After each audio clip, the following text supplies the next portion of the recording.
Just ఒక peg అంతే.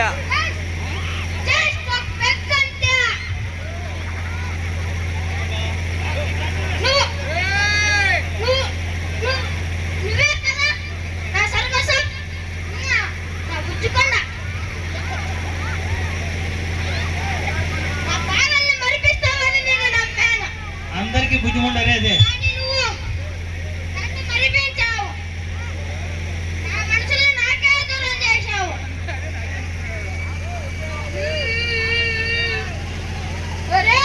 భద్రంగా పట్టుకునే సార్ ఎత్తుకుంటున్నాడు.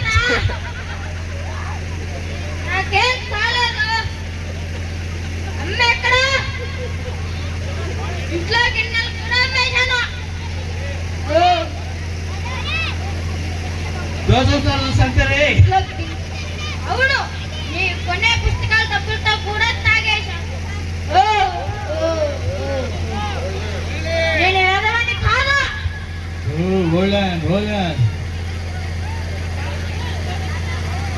నా భార్య పాపం, వాడి కళ్ళల్లో ఎప్పుడు కన్నీళ్ళే. పెళ్లి చేసుకున్నప్పుడు 7 అడుగులు వేస్తానని మాట ఇచ్చాను. పడేవాళ్ళు రే.